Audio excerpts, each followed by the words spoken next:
Oh, it's really nice to see you again, Naomi, and thank you for agreeing to this session. And as we were just talking about, the idea of this session came about when we were doing all of our work on growth mindset, and the idea that sometimes it's really useful to think about some of our characters, some of our personality, some of our traits, and Mm, bring it to coaching. Maybe it won't be as our sort of standard coaching session, but that's something around that area. So, with mm. that in mind, have you got like a focal area you want to talk about today? Yeah, so I think what I am conscious of, and I was conscious of when I was doing my coaching training, conscious of this when I have coaching clients, is uh, some of my like personality traits, which are more around being a fixer. Mm, And so having to constantly check myself around not asking leading questions or where I sort of have this intuition about something with somebody that I'm not leading them down a path that I think they don't that I think, oh, maybe you want to be thinking about that, mm. and just really like sitting into that neutrality.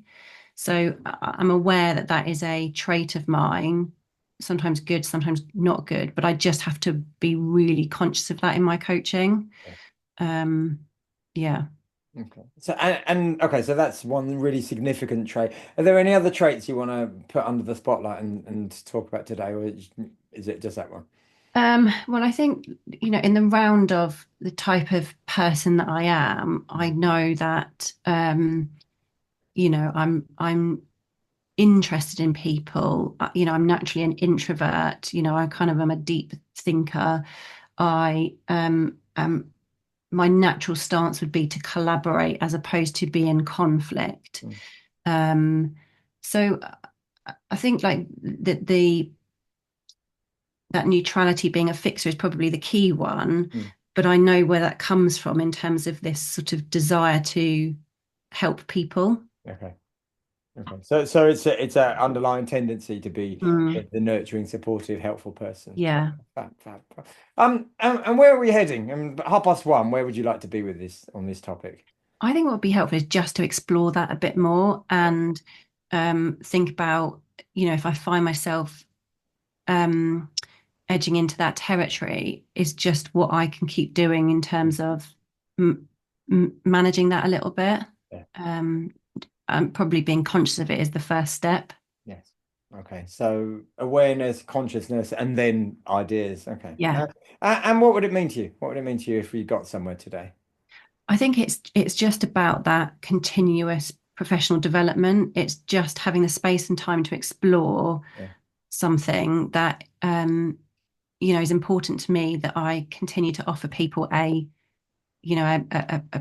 coaching session that is of value to them, not to me. And so I think it's just in what it means to me is just having that space to reflect is really helpful.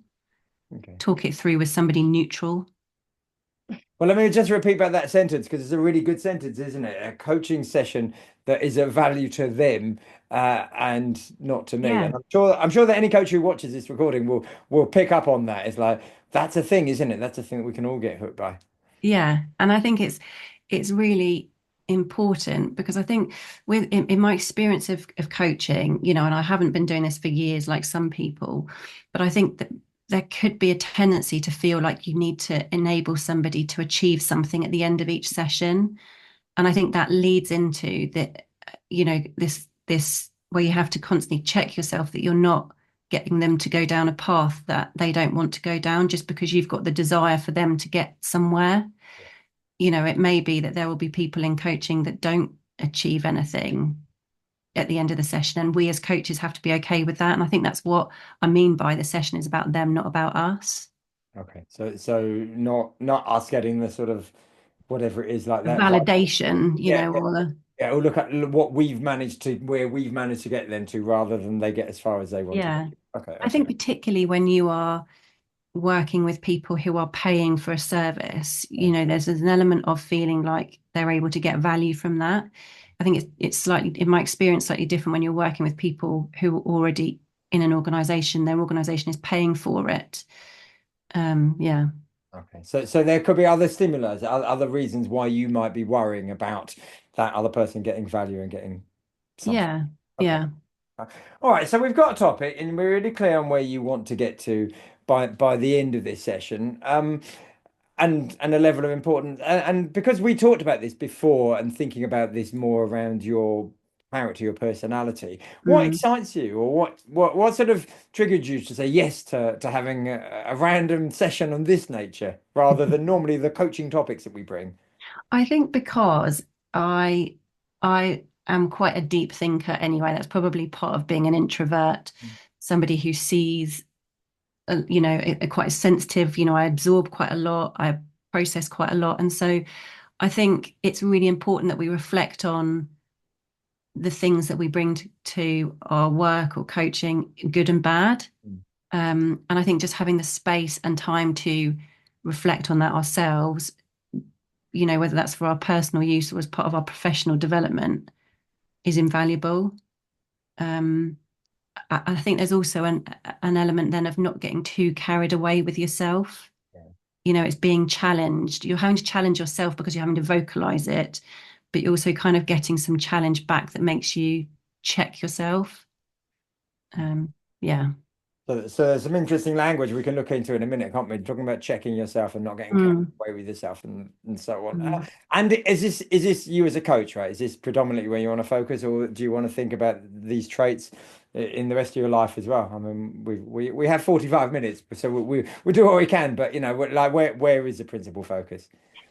I guess I'm thinking more from a work perspective because that's something that's very prominent for me in my life. But inevitably, as you talk, the kind of aspects of how we show up in our whole life come Yes. into the conversation. Yes. Yeah.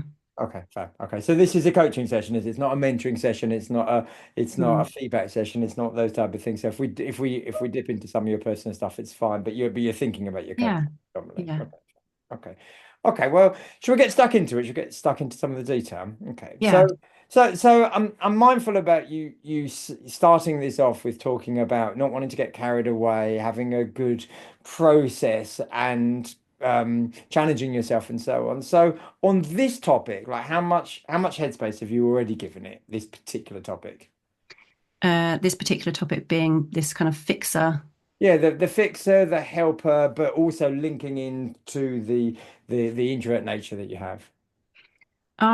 So in terms of um fixer, helper, I'm not really a rescuer in the same way, but I've thought about that a lot because I can see traits of that in my whole life, in terms of, going back to when I was a child and my parents divorced and my mum wasn't very well, and sort of you step into a bit of an adult space when you're young. And then at university, there was a girl I lived with whose mental health wasn't brilliant. And so, when I look back at my life, I've often been one of those people that has been naturally empathetic, I think, and wanted to help people if they are seeking that help, if that makes sense. Um, and in terms of an introvert, like I guess having had, I don't know, however many years, 16, 17 years in a professional career that has had to, over time, particularly over the last sort of 10, 12 years, had to really challenge that introverted nature because I've had to have a very public facing role, had to have be in a lot of conflict management relation kind of type situations. I've had to constantly manage my own worries and anxieties about public speaking or whatever, and put myself um, out there. So I guess that's what I mean by very consciously thinking because it's part of my life. Yes. It's something I have to constantly be aware of. Yes. So it's like decisions that you make and Yeah, get yourself involved in circumstances. You might see it through a lens of some of these character traits. yeah.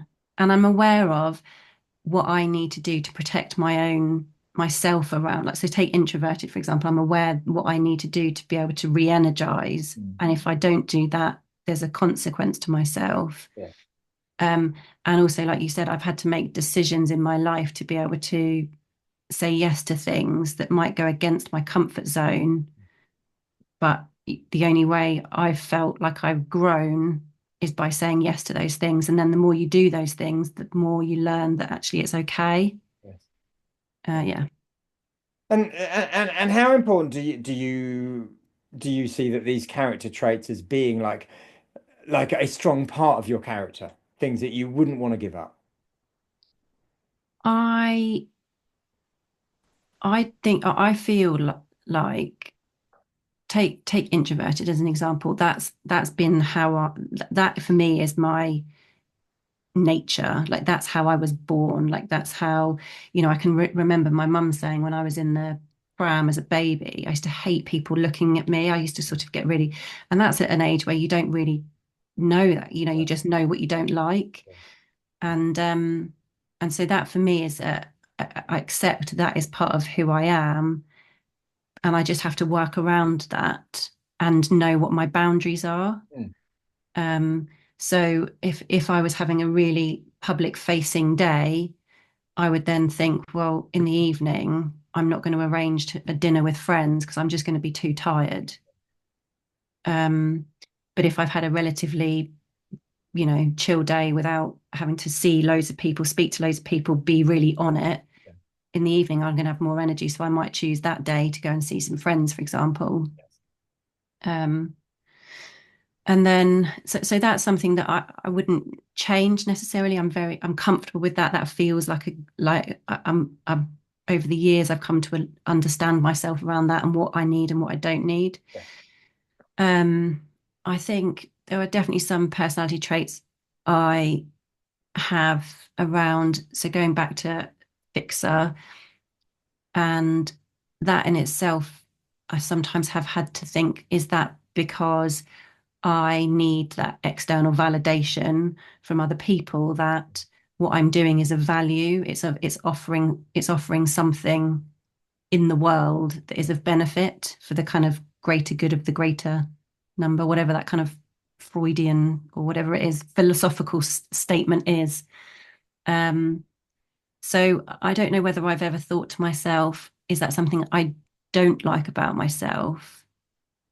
But it's been a less positive thing, if that makes sense. Yeah, just say a bit more about that, just to get clear.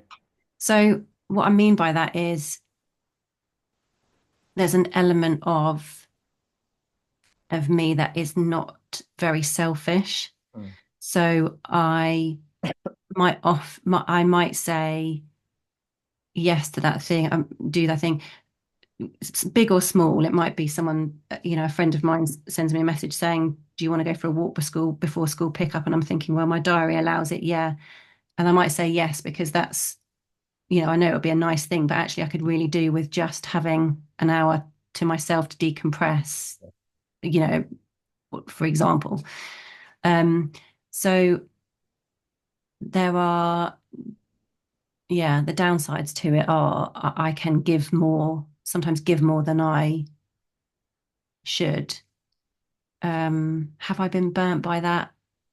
No, because I've got those boundaries in place that I feel quite comfortable with. But um, yeah, it's something that I'd like to feel better at being selfish, Mm. if I can summarize that. Well, I'm glad you did this summary. Yeah, sorry, because I was like waffling on. You're probably thinking, how do I try and make sense of that? But the thing is, there's loads of themes and there's loads of tabs Yeah. inevitably open, aren't there? So and we can explore whichever you like. I'll put a few out that I heard. So the thing about Mm, being an introvert and that self-management, mm, that's something. I mean, you talk about it in quite a stable way. So whether there's something to explore there or not, and then mm, this idea about not being burnt mm, with your helping and your fixing tendencies. mm. Is there one of those threads you wanted to follow a bit more?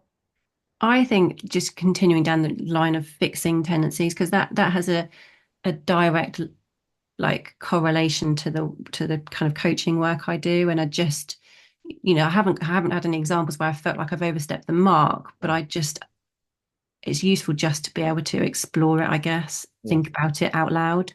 Yes, yes, and that expression overstep the mark. I mean, what does that mean? What does that mean to you? But you know what? As I said it, I was thinking, do you know what I think sometimes I do? I probably beat myself up about whether I am.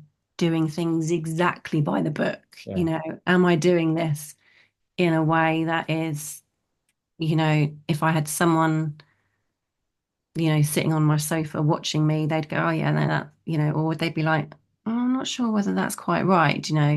So that I think overstep the mark is, you know, I I like to get things right. And Yeah. if I felt like I've deviated from that, have I for some reason moved away from what I should be doing, if that makes sense. Like, so with coaching, you'll know that the code of ethics, and that's drummed into you about what you should be doing, what you shouldn't be doing, what's right to a certain extent, what's wrong. And I just want to do right by people, Yes. and not inadvertently cause harm by not being conscious of some of those things that I might have tendencies to do.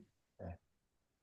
So, I mean, it's sounding like you're talking about these things in like slightly polar opposite ways. Like that, there's a right thing to do, and then there's a potential to cause worry or upset or harm or something of that nature. Yeah. I mean, what is this sort of polarity? These two things bubbling away. Well, I guess they're just things that I've just mulled over. Like I wouldn't say sitting here that when I'm in a coaching session with someone, I am really thinking to myself, God, I've got to get this right because I'm worried about them going away, and having harm caused. But it's just something that there are some people that I coach that I might have had a professional relationship with, but there's people that I may have never met before and therefore don't know me from Adam. And I've got even more of a professional responsibility to um, be by the book, if you see what I mean. Um, so I think when I talk about causing harm, it's more for me as a professional practicing, and maybe it comes from my NHS world where it's very much about making sure that you're not inadvertently causing harm to anybody, patient safety, etc. I yeah, I I feel like I owe it to people to be offering as good a service as possible. So it's not, yeah, like I've said, it's not like I'm sitting here thinking, oh, I've caused harm. I just don't want to cause harm, and therefore to be aware of it feels like the thing I should be doing. Does that make But sense? and when you talk about causing harm, but then you're also Mm. saying about being a fixer. I mean, what is the harm? Is the harm pushing to get to a solution too quickly, or Yeah, I think that's it. I think it's um I guess, yeah, to qualify it, when I say cause harm, I'm not concerned about somebody going away and having psychological damage as a result. What I mean is somebody going away having taken an action that actually doesn't meet what they want or need, and then they feel like they've failed or not succeeded because actually it wasn't something that was going to work for them anyway. So it's when I say harm, that's perhaps just to qualify it, that's what I mean. Um, but I think that, yeah, the risk with being a fixer is that there is a a kind of a need probably to enable somebody to get to an end result that you as an outsider can see that they're capable of, yes. but it's whether or not they want to take themselves there. And I haven't been in any coaching situations where I felt like I've crossed the line, but I constantly have to find that balance between, so if somebody's asked me a question, how much do I respond to that with my own thoughts, or how do I reframe that as a question back to them? Um, and yeah, I guess it's just the more you do, the more you learn, ways and techniques around that. I'm so tempted to say, so how could you reframe that as a question? But that'd be really rude, wouldn't it? But so there's that one thing you just said there, right? Okay, so the responding or not responding if they directly ask you a question, and then Mm. there's the thing you said before, which is them coming up with actions that perhaps you listen to them objectively, feel like that they're going to fail, or they Mm. might fail, or they're too much of a stretch. So should we talk about that first one first? That the one that I just, or that one that I just mentioned there about inappropriate actions, if you like. Yeah, so people taking, you mean people taking away something that they might have been Yeah, guided towards as opposed to coming up with their own solutions. that type of thing. Yeah. Yeah, so I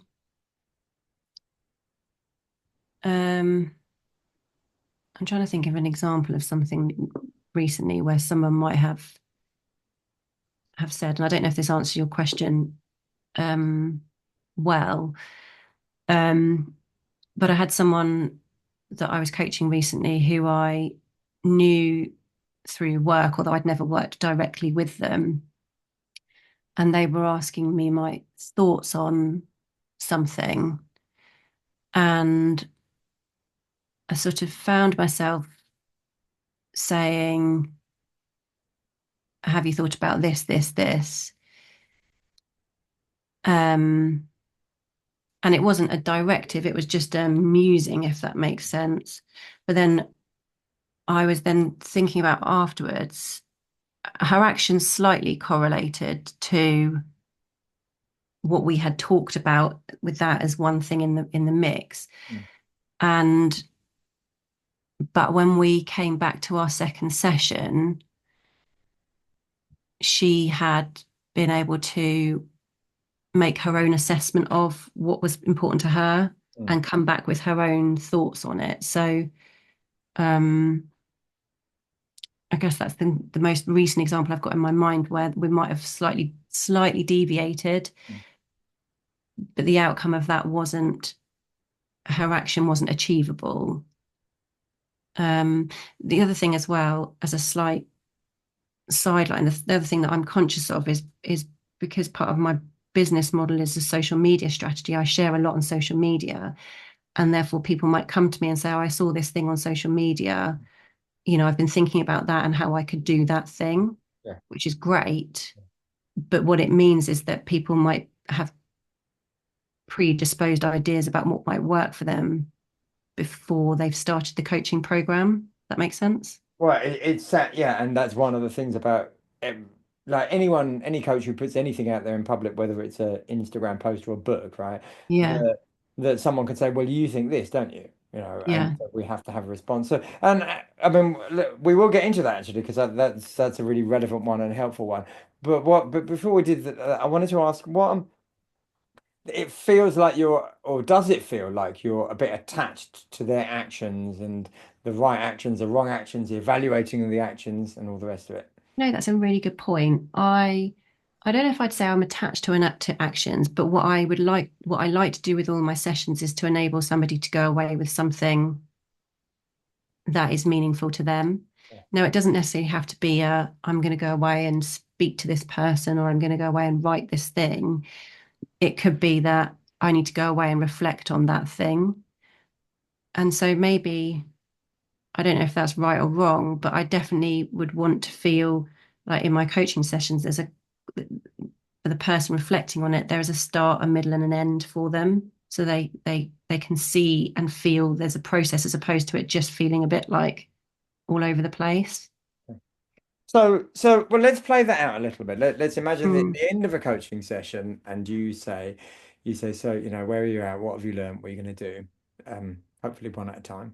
And they say, well, okay, I'm still processing this. My action is to carry on processing. Does that mhm. feel okay? Yeah, that feels fine to me because I feel like they've acknowledged that there is because an action the action part is almost like the closure part of it, where it feels like I've not left them with all of this stuff that they've come out with Mm. and then felt like there's no place for it. Okay. So yeah. Mm. But what about then the same scenario, but the wording is different? They say, actually, you know, I haven't fully worked my way through it, and I don't know what I'm going to do. Mm. I think in that scenario, I'd probably say something like, why don't you reflect on that between now and our next session? So there's still a end point, but there isn't or I might say to them, is that something to reflect on Okay. Okay. between now and then? Right. So, I mean, like, and how do you feel about that? I mean, does that feel fine for you, or does that feel incomplete for you? no, that feels fine because I feel like there is then there is almost an action in that, Yeah. even though there isn't a designated specific action. Yeah. But I mean, it's a good challenge because what I wouldn't want to happen is to get to an end of a session and somebody say I've, have spoken so much that we haven't really been able to sift out the wheat from the chaff for them, and then and maybe it's how I operate. I'm probably because I'm quite methodical. I like feeling like I've worked through something and then been able to kind of close the loop on something. Maybe not everybody works like that. So, But and it's okay. also yeah, sorry. No, sorry, my fault. And your level of confidence from the coaching you've done thus far in this last 18 months, are you seeing that people are more or less getting to that place that you just described? Yeah, but they wouldn't get there without the guidance of the kind of process, I guess. And I would say, in my experience so far, people are not naturally driven towards what can I do? Yes. They're naturally driven to the like, this is the issue and this is why it's an issue, but not naturally driven towards that. Okay, so what it doesn't have to be a massive thing, it can be something really small, but what bite-sized things can I do that move me further towards where I want to get to? So, Uh, so what you're describing, I mean, you've used the fixer language quite a lot, but what you're describing here is you being a coach, right? You managing the process, you not letting mm, it drift, and you making sure that the end stage is reserved for some next steps. So what is it about all of this? It's making you think that there's some sort of management or fixing, as opposed to just seeing this as standard coaching, not just, but you know what I mean?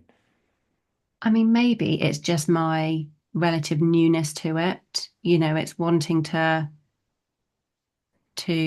remain aligned to what you're taught and how you're taught. Mm. And maybe just as time goes, I will just find a rhythm with it that works and is still in line with a coaching model, but actually, there might be allowances for some, not I don't want to say deviation because that sounds like you're going to go way off, but allows for some color around the edges as opposed to being a very black and white approach. Yeah. So yeah, maybe on reflection, just kind of talking it through with you here, it's just that newness to something. When something's new to you, it's like when you learn to drive a car, you probably for the first, I don't know, however many months after you pass your test, you probably drive in the way you've been taught. And then as time goes on, Yes. you just start driving in the way that everybody else does. And maybe it's just the same thing. It's newness Yes. syndrome. Okay. So it's possible, and I mean, obviously, I've listened to lots of your coaching, so I could have a view, Mm, but it is possible if you put it in front of someone objective that they won't hear any fixing. What they hear is that you managing the process. yeah, true. Okay. Okay. Yeah. Okay. Are there any other bits in a coaching session where you worry about you might be drifting towards fixing? Mm, I guess the only other scenarios that might arise is if somebody, so here's a really good example. So, coaching session this morning, somebody was talking about their career aspirations, how they kind of punch through a perceived ceiling. And they talked about mentorship, not as I want to seek mentorship, Yeah. but they talked about this as something. And I picked back up with that at an appropriate time in the conversation and said, I just want to reflect back on the mentorship point that you'd raised. Mm. What's your thoughts about that? Tell me a bit more. And I was conscious that in my own mind, I was thinking, I think what this person could benefit from is some mentorship, Yeah. some discussion and engagement with other people that have got to where she wants to get to find out what their path was. And so I was just conscious of myself there of like, I've picked up something that she said herself, which is fine, but am I asking her to then think about that because I think that's what would benefit her? Mm. So that's a really good example of, I guess, that fine balance. Okay. So, and objectively, like, Mm. if did you think that maybe she could benefit from mentoring because you know her, or because of the situation, or because of your own thoughts, or generally? No, purely from the situation that she was explaining to me in that session around um, where she wanted to get to versus where she was now, and trying to like navigate quite a complex scenario. And so it wasn't from a pre. It's not because I knew of her, because I know her through work, but I've never worked with her. I don't know what her pre-career has been like, and Yeah. all of that stuff. So it was only as she was talking that I was thinking, I think that might be of benefit. And she obviously said the words mentorship, but um, yeah, don't know if I've explained that very Yeah, well. I think I can hear it clearly. And did you think at the time, "Oh, fix her," or is it talking about it now, or At the time, I was thinking to myself, oh, just, I just want to be mindful of how much I might talk in terms of about that, in terms of mentorship. Tell me a bit more about that. She'd asked me my experience of mentoring. I've had mentoring in my past, blah, blah, blah. And so I was thinking to myself, perhaps less around the fixer narrative, but more about the neutrality, which leads into the fixer bit. yes. Is if I was in her shoes, I would say mentoring is a really good option. Is that still okay to have sort of picked up on that point for her to then reflect back on? Okay. So it's her point, but you're having a stimulus to it. I'll tell you what it made me think, or made me wonder is, what happens if she didn't say mentoring, but she said something and you thought, oh, that's a rubbish idea, right? Let's say she thought, what I'm going to do is I'm going to go on, I don't know, some text mentoring system where you get AI tells you how to do, situation Yeah. A, and you heard it and you thought, well, that's rubbish, you know. Do, do you think you would have gone back to that and said, "Oh, tell me a bit more about that thing that you mentioned"? Um, that's a really good question. I'm not sure I would have, I'm not sure what I would have done. I think what immediately springs to my mind when you ask that is 9 times out of 10, when people suggest things or talk about things, I don't tend to think, and this is not just work, this is life, I don't tend to think, oh, that's a crappy idea. I might think I wouldn't do that myself, but I don't tend to think that's a crap idea because it doesn't, it's kind of doesn't matter to me. Who am I to judge whether, I mean, if it was something really like, obviously, like the sky is, well, it's grey, but the sky is pink. I'd be like, well, it's not. So, but do you know what I mean? I don't, unless it's really obvious, I don't tend to think that's crap. So if she said, "I'm going to consult my Ouija board about this," just you might be thinking, "Hmm." Oh, I think, well, whatever floats your boat, to be honest. I think yeah. But I probably, because it's such a, be- yeah. I mean, to be honest, Charlie, I'll go away and think about that because I hadn't really thought about what happens if someone says something. Probably because I can't remember a scenario where I've heard that or thought that. Okay. But it's, yeah, a good point. Okay. So there might be something about that you might get hooked to ideas that almost come into your on your approval list, right? Well, you like that, so I'll follow it up. Yeah, yeah, yeah, yeah, yeah. And I know we're going to be guessing here, but how do you think you might have responded if you go back to the, oh, okay, you mentioned mentoring, tell me about mentoring, and then 10 minutes later, she or he says, "Do you know what? Actually, having talked this through, I don't need a mentor. I know I'm all good, I'm all clear, and I'm going to do ABC." what do you think will happen with, you've got a bit invested in this mentor thing now. So what do you think might happen with you then? I tell you what, that scenario would be absolutely fine for me because um, I think I tend to, what I've just thought about as you were saying that is what I tend to do is step into the fixer role where somebody doesn't, there feels like they're never getting, that they're just not, they're going around in cycles Yeah, or circles really, rather of this kind of, this is the situation, it's really bad. This is the situation, it's really bad. And I'm not hearing any like, well, what am I going to do about it? yeah, So I think it's like a fixer is probably quite a negative language. I guess what I am is quite solution driven. yeah. And I'm solution driven in my work. I'm solution driven in my life. And so if I don't hear people talking about solutions, that's probably when I start to step into, or could be at risk of stepping into a space of what are you going to do about this thing? If we've talked about mentorship, as you said, and then they came up with something else, no, that would be fine for me because I'm thinking there's a solution there to that challenge. That is it. That is it. I talk about fixing, but it's not. It's when people aren't solution focused, or when people have this woe be me, and are willing to do nothing about it. And then that's when I'm more at risk of jumping on the, well, what are you going to do about it?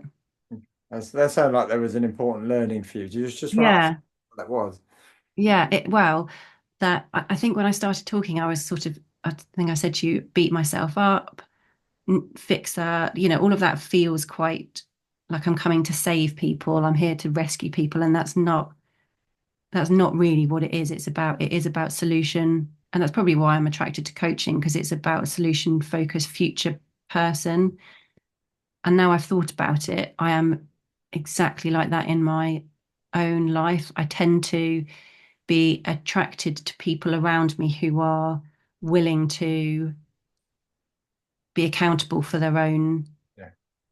selves and not have a victim mentality, if you want to call it that. And so that's what it is. Yeah. Okay. How's this helping? How does that thought help?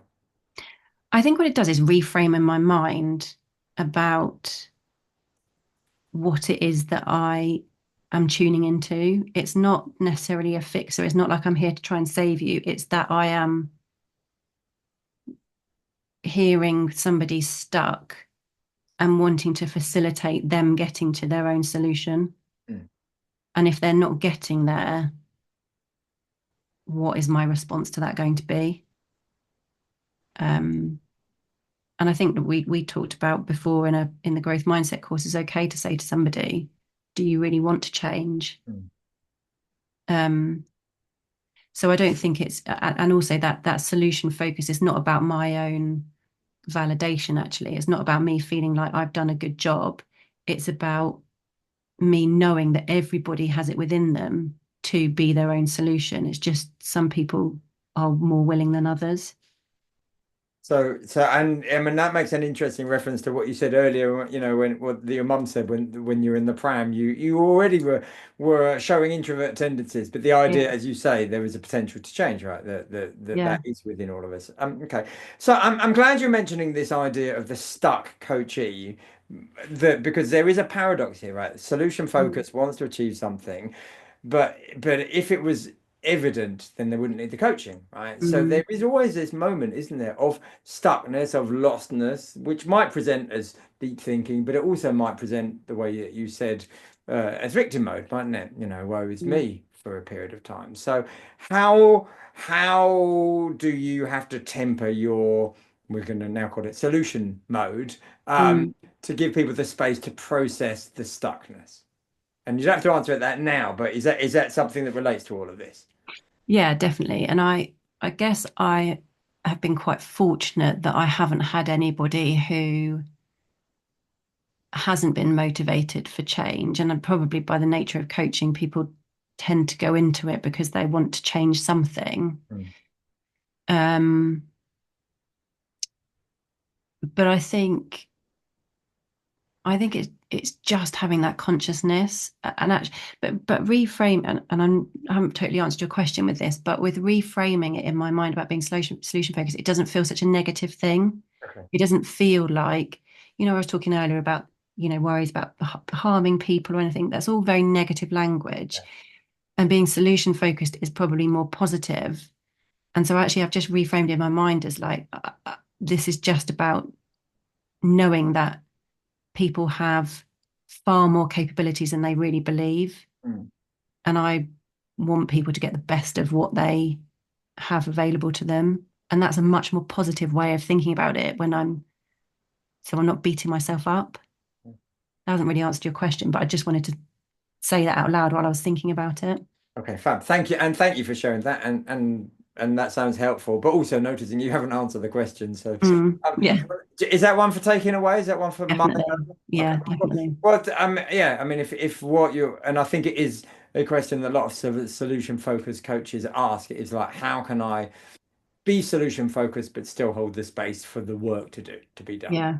Yeah. I mean, I think having this kind of conversation is part of that. It's about being having more insight into our behaviors, having the time and space to reflect on what it actually is, Yes. and then it's being aware of it. Yes. Yes. Thank Mm. you. So, well, thank you for working on this and taking. So, you've got one question to take away. There's another one that I suggest you take away, just because we've drifted slightly away from that topic, which is you said that people would come to you, might come to you having read something you've put out there on social Mm. media, and then so they know your thoughts and your ideas. Do Mm. you want to just mull over in your own time a bit about what does that mean? How might you respond? How does this link with your solution focused? How you would deal with that? If they say, Yeah. Naomi, you think this, is that all Yeah. right to take away? Yeah, definitely. Okay, okay. So we started 40 minutes or so ago, Yeah. and you put a couple of things on the table, didn't you? You put think about your coaching predominantly, introvert Hmm. tendencies, and being a fixer. Hmm. And now we're here with solution focused and helping people and seeing it in a more positive light. So Mm. let's start. Firstly, how far have you got on what you wanted to achieve today? I feel like I've come away feeling a bit lighter, to be honest. So I I hadn't anticipated uh getting that clarity of my in my own mind, although I would that would have been what I would have wanted. So that has been really helpful. Um, yeah. So you've got more clarity. And what difference do you think today's conversation and your ongoing thoughts are going to have for you generally, but also in your coaching? I think having had this space just to reflect on it has been really helpful. I think um, uh, what I probably won't sort of reflect back on things in quite the same negative headspace. And I don't want to make it sound like I was really negative because I wasn't, but it was just something that I was conscious of. And so I think I reframed it in my mind. I can look back and reflect on those things now in a different light. And also going forwards, it's like I've had a bit of a reset. Yes. Yeah. Fab. Thank you so much for that. And I'm really pleased to hear that. I'm really pleased to hear you can see the negativity, is something you can move away from. I want to ask you what specific actions you want to take, and I suppose you could say, well, I haven't got any actions, and just to see how it feels for me. But if you've got some specific actions, it'd be really good just to name them. Well, I think so. We talked about a couple of things. We talked about the social media element. We talked about the solution focused, like impact, like what I might do around that, what I can do, all of those bits. So I think those two are things I need to go away and think about. Um, and I think as we were talking, I was thinking in my next coaching session I have with somebody, I am just probably going to think about it in a different way. So if there is part of a conversation where I've heard something that I think sounds like something they should explore a bit more, is not perhaps do anything different, but just